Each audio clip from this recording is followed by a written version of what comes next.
Здравствуйте, меня зовут Иван Субботин, и с вами образовательное агентство KIWI-ZONE. Мы подготовили для вас сюжет о старейшем университете Новой Зеландии, Университете ОТАГО. Мы сняли этот сюжет во время нашего визита в город г.Данидин. Не сказать, что сюжет получился очень зрелищный, но очень много информации, интервью с интересными людьми. И если вы действительно заинтересованы в поступлении в такой именитый вуз, мы рекомендуем вам посмотреть две части этого видео. Вторую часть вы увидите ссылочку в конце нашего ролика. Приятного просмотра! Could you tell us a couple of words about famous graduates? Sure. So, I mean, currently probably within the New Zealand context, I guess the most famous one is our current Prime Minister, Bill English, is an Otago graduate.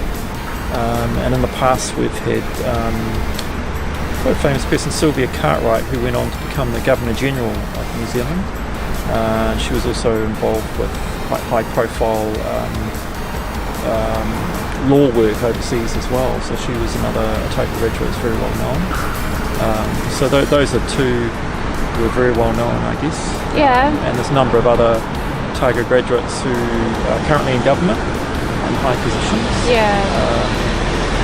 But you know, I guess internationally, maybe not so many graduates who are very well known internationally, but I think one thing about our graduates is they do go all over the world. So we have people living and working in many countries and places all over the world, and it's amazing. You can go to quite small places somewhere and come across someone who has an Otago degree and is doing very well in their profession and their career.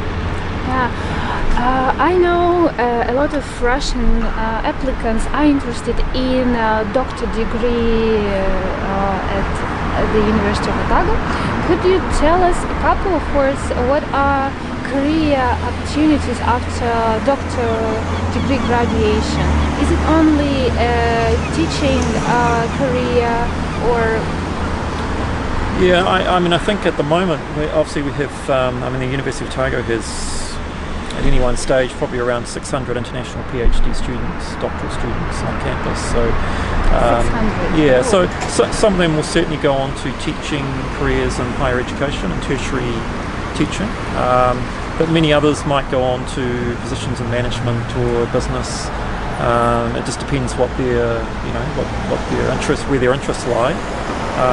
I guess it is true, it is, for those wanting to go on to an academic career, it is harder to get teaching positions, and so I think most international PhD students who come here probably have it in mind, maybe if they can get a position in New Zealand, but more likely they'll look internationally, because in many countries, particularly developing countries around the world, there's quite a strong drive to upgrade the teaching qualifications of staff working at tertiary, at higher education level, and so there's lots of opportunities for someone who already has a PhD to go into good positions at universities overseas.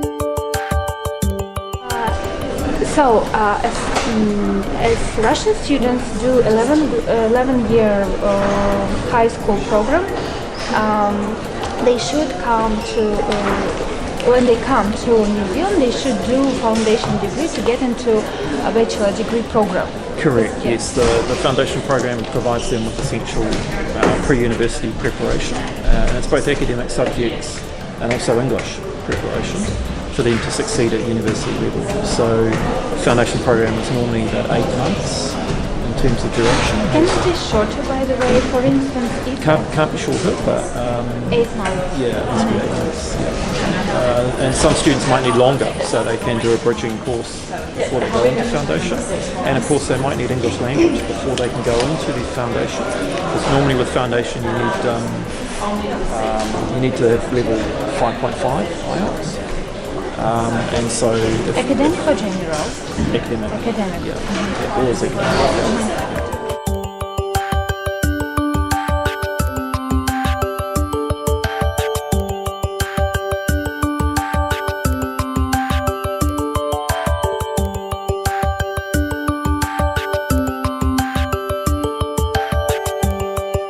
Right, hello, my name's Dr. Paul Baker. I'm the Academic Manager of the Language Centre, and here at the Language Centre we run programs of General English, English for academic purposes and English for Otago, which prepares students for university study here at Otago and at the Otago Polytechnic. We also run IELTS preparation classes and English for international communication classes, which also includes some preparation for the TOEIC examination. As part of the university, we provide pathways both into the foundation year program, which is also run in this building, and directly into the University of Otago. For most students, we can find a program and a level that will suit their immediate needs and help them improve as quickly as possible. It's very comfortable, I think, for students who do language study, so they do not have to go any. No, they can do it in this building. We also run off-site tests through Queensland as well. Oh, yeah, great. So it's all here. If we walk around the building, I can show you. Well, the classroom's all very similar. So you've seen a classroom in here. I can show you down on the ground floor where our support services are, and I can also show you our independent learning centre, which it's like a library for language students. Great.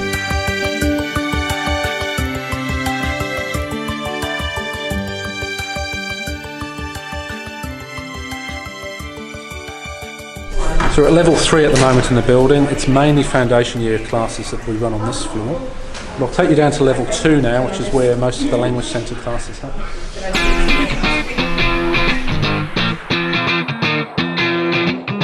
So there's a big map on the world on the wall. If you get lost, just look for the red dot down the bottom.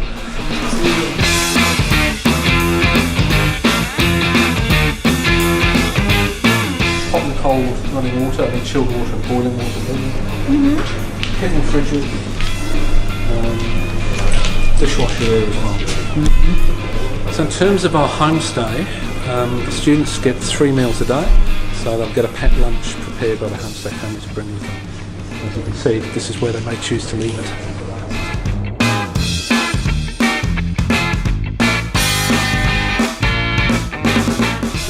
Sure, yes. Multimedia language lab, which can be controlled from the front by the teacher. Students can work independently, and they're all very hard-working students that really concentrate.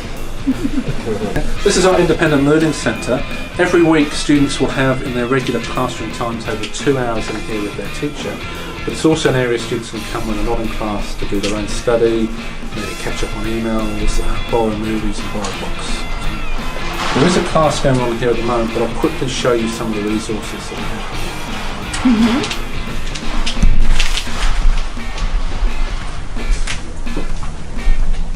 So, plenty of books for the students to borrow, magazines, reference books, graded readers at the different levels that the students are at. Computers have full internet access. In fact, all of our students will get an ID card when they first enrol, which gives them the facilities right across the university campus, even though they're only doing language or foundation year. Wi-Fi across the campus.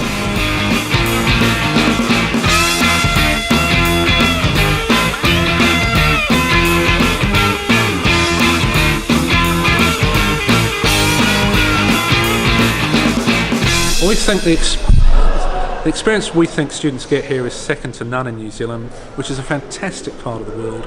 We would love to see more Russians come here, Uzbekistanis, anybody from that part of the world. You'd be most welcome. Come and see New Zealand. Come to the best end of the country.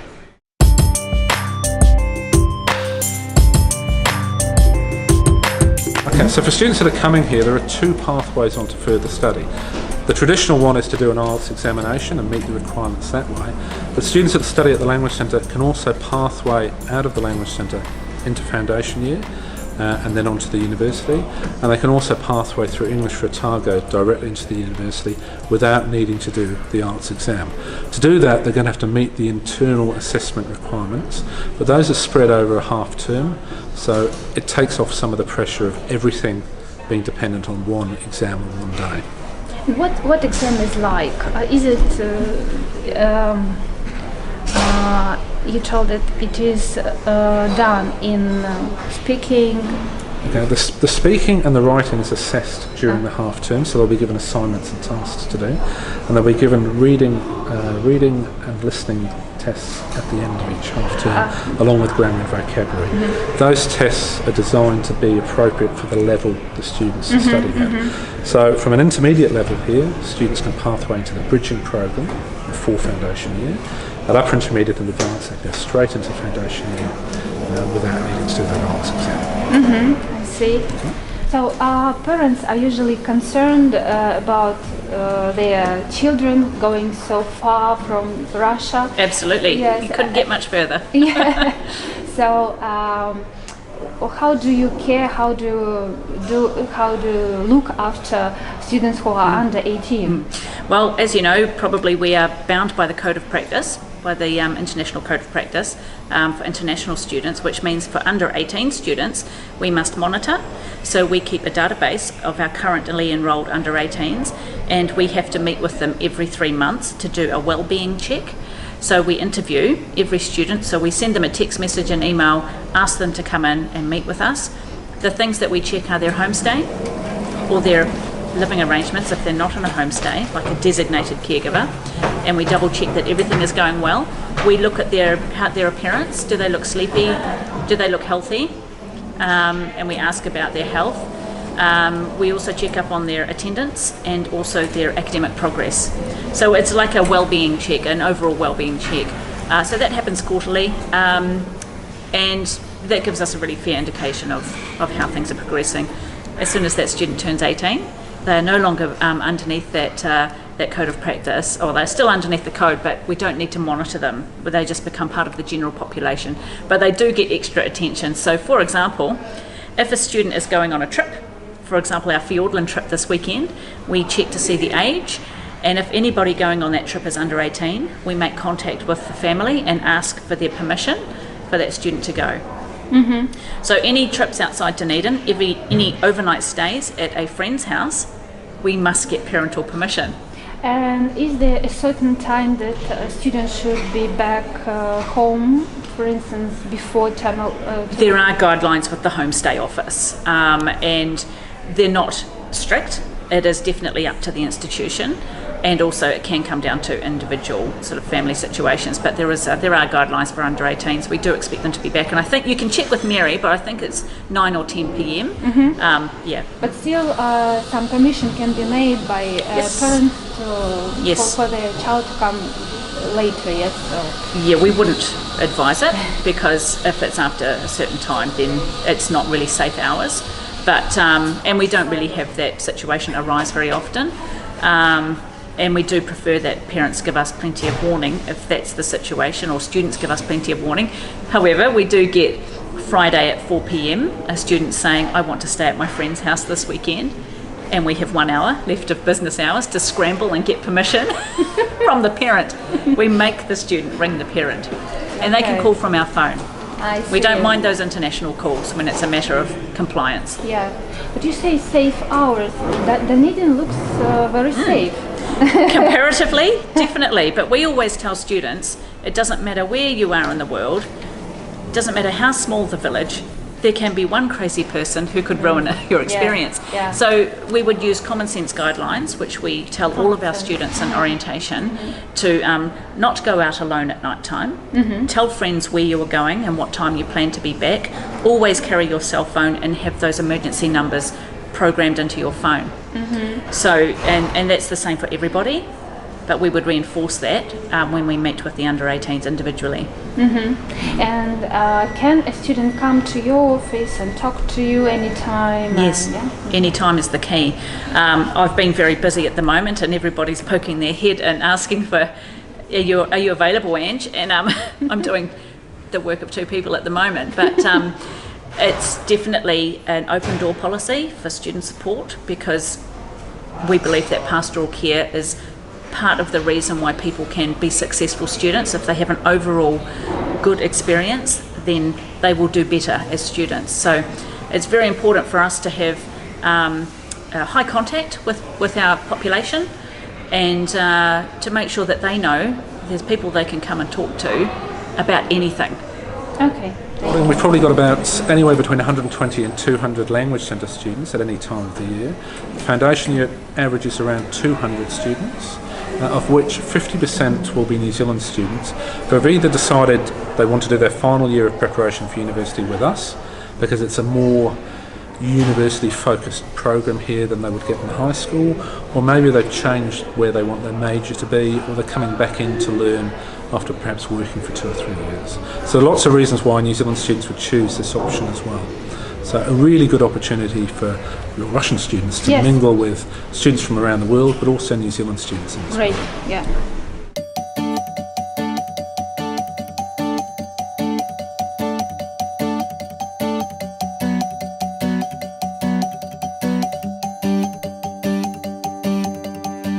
So this is the international office behind me here. So at Otago we have all the functions for international students contained in that one office. So anything from answering your inquiries to processing your application, giving you an offer, supporting you when you arrive, running an orientation programs for new students, helping you with student visas and renewal of visas, with insurance. We also run the student exchange program through our office, and international students can take part in the student exchange program, which has over 90 partners throughout the world. So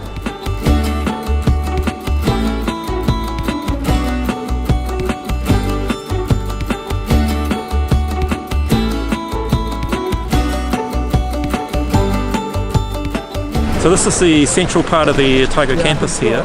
Also the most scenic, I think, because we have a waterway, the water of Leith, running through our campus here. And we've done extensive landscaping and flood protection work in this area. Also behind me is our oldest building, the Clock Tower building, one of the most photographed buildings in New Zealand. Now there's been a couple of newspaper surveys or articles on the most beautiful campuses in the world, and Otago has been included in the top 15 of the most beautiful university campuses in the world, and in 2 publications, the Telegraph in the UK and the Huffington Post online. So we love our campus. We think it's a fantastic environment for students and really beautiful campus scenery.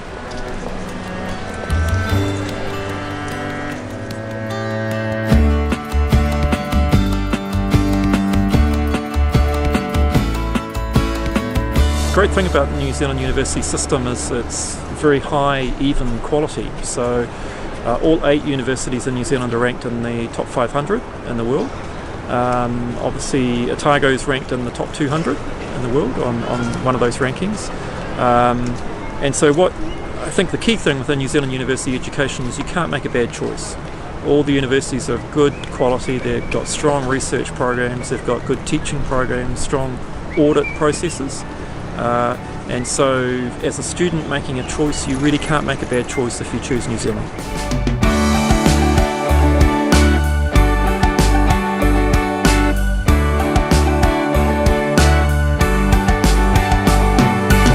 Здравствуйте, Павел. Расскажите, откуда вы? Как вы выбирали Казанский университет? Значит, я уроженец города Перми, окончил Пермский государственный университет. После окончания я обучался, ну, скажем так, у меня есть академический опыт на Дальнем Востоке Российской Федерации. Я проработал в отраслевом институте более 7 лет. И понял, что, в принципе, для того, чтобы заниматься тем, чем я хочу, в России, к сожалению, не такие радужные перспективы, и в плане академической работы придется, наверное, что-то искать другое. Если я специалист биологии лососевых, и Новая Зеландия меня привлекала очень сильно, потому что здесь были интродуцированные виды лососей. У меня было несколько предложений из Новой Зеландии, и это сугубо зависит от персональных качеств его потенциального супервайзера. Мне отчасти повезло, потому что мой супервайзер — это наш, как говорится, заведующий департамента Джерри Клосс. Он очень активный, очень позитивный человек, он очень сильно мне помог. Когда ты подаешься на PhD, ты должен озвучить, что ты хочешь сделать. А то, как ты хочешь это сделать, это уже надо с супервайзером обсуждать. То есть его задача — это найти людей, которые, скажем так, активно заинтересованы, имеют хорошие оценки, говоря. и попытаться все это объединить, скажем так, в какой-то его research-проект, чтобы ваши интересы совпадали.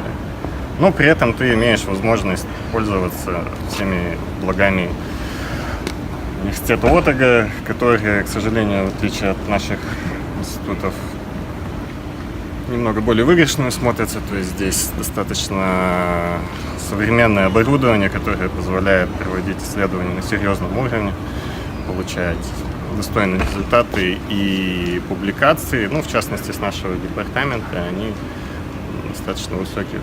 Какие требования по языку нужны были? Что нужно было для того, чтобы поступить? И сколько это стоило? Значит, по языку требования IELTS, они стандартные для учебной визы. Я не помню, по-моему, 7.0 должен быть. Сразу скажу, мне опять же повезло, опять же благодаря Джерри, у меня был 6,5, но у меня был лист публикаций, довольно серьезный, 7 из них на английском языке, это, наверное, мне помогло. Из-за того, что у меня был слабый английский, пропозал у меня был тоже слабый, Джерри тоже мне в этом помог. Ну, в общем, очень сильно все зависит от супервайзера. На самом деле, очень сильно. Стипендия, да, стандартная схема. Получается, что тебе оплачивают образование, тебе оплачивают, скажем так, пребывание здесь, потому что цены Новой Зеландии достаточно высокие. Там, получается, 25 тысяч в год идет твоя поддержка. Ну, в принципе, для одного человека это более чем достаточно. И на вполне серьезном уровне можно существовать. Павел, а как ее получить, вот эту вот scholarship? То есть, что нужно для того, чтобы... Вот есть человек, например, в России, да, в СНГ, и он мечтает там что-то изменить в своей жизни, и он хочет это сделать. С чего начать вообще? Для того, чтобы получить scholarship здесь, вам необходимо очень плотно сотрудничать со своим супервайзером. Все, абсолютно все зависит от него. Если он в тебе заинтересован, если у тебя хороший лист публикаций, если у тебя рекомендации, какой-то маломальский академический опыт, хорошие оценки, очень высока вероятность, что ты scholarship получишь.